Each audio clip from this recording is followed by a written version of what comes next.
గ్రామాల్లో మంచినీటి వ్యవస్థను మరింత పటిష్టం చేయాలన్నారు మంత్రి సీతక్క. ముందు చూపుతో ప్రణాళికలు రూపొందించాలని, వేసవిలో తాగునీటి కొరత రాకుండా చర్యలు తీసుకోవాలని సూచించారు. గత ఏడాది వేసవిలో పకడ్బందీ ప్రణాళికలతో నీటి సమస్య రాకుండా చేయగలిగామని, ఈ ఏడాది రిజర్వాయర్లలో తగినంత నీటి లభ్యత ఉందని, నీటిని సమర్థవంతంగా వినియోగించుకునేలాగా ప్రణాళికలు తయారు చేయాలని చెప్పారు. ఎర్రమంజిల్ మిషన్ భగీరథ కార్యాలయంలో గ్రామీణ మంచినీటి సరఫరాపై సమీక్ష నిర్వహించారు మంత్రి. ఈఎన్సీ కృపాకర్ రెడ్డి, సిఈ, అదేవిధంగా ఎస్సీలు మీటింగ్ కు హాజరయ్యారు.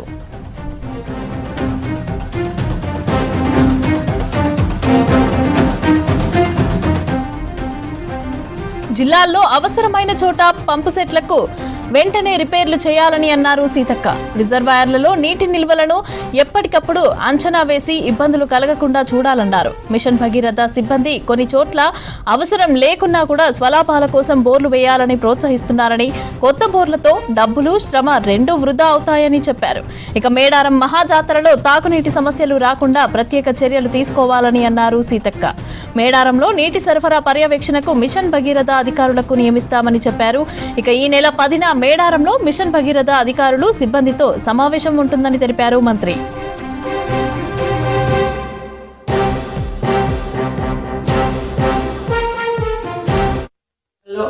మంచినీటి వ్యవస్థను ఇంకా పటిష్టం చేసుకునే విధంగా ముందు జాగ్రత్తతో, ముందు చూపుతో మన ప్రణాళికలు ఉండాలి.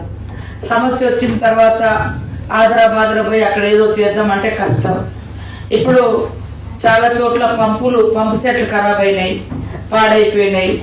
మరి 1, 2 ఉంటే అది కూడా సడన్గా ఏదన్నా అయితే చాలా లెంతీగా వాటర్ దాన్ని మనం చేసుకోవాలంటే కష్టమవుతుంది. కాబట్టి ఈఎన్సీ గారు మీరు అది కూడా ఏమేమి రిపేర్స్ చేయాల్సుకున్నాయి, ఆ పాసిబిలిటీ ఏముంది అనేది వాటిని కూడా ఈఎన్సీ గారు, సిఈలు, ఎస్సీస్ అందరు ప్రణాళిక చేసుకొని ఆ పెద్ద పైపులు ఎక్కడైతే పంప్ సెట్లు ఉన్నాయో వాటిని రిపేర్ చేసుకోవడం, దానికి ఏం కావాలి ఏంది అనేది కూడా గవర్నమెంట్ ముందు పంపండి, మా ముందు పంపండి.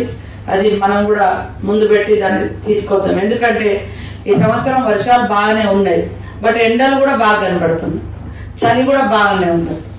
పొద్దున్నాక ఎండ కొడుతుంది, సాయంత్రం అయితే చలి పెడుతుంది. అట్లనే మనకు కూడా మొన్నటిదాకా విపరీతంగా వర్షాలు పడ్డాయి. కానీ బాగా ఎండలు వచ్చిన తర్వాత తొందరగా డ్రై అయిపోతుంది, తొందరగా ఇంకిపోతాయి కదా నీళ్లు కూడా. కాబట్టి మనము ఇప్పుడున్న వాటర్ లెవెల్ ఇంకా 4 రోజులు అయితే అగ్రికల్చర్కి పోతూ ఉంటాయి, డ్రింకింగ్ వాటర్ లేదా సింక్ అవ్వడం ఇవన్నీ ఉంటాయి. కాబట్టి వాటన్నింటినీ కూడా అంచనా వేసుకొని వారానికి ఒకసారి, 10 రోజులకు ఒకసారి చెక్ చేసుకోండి ఆ సోర్సెస్ ఎట్లున్నాయని.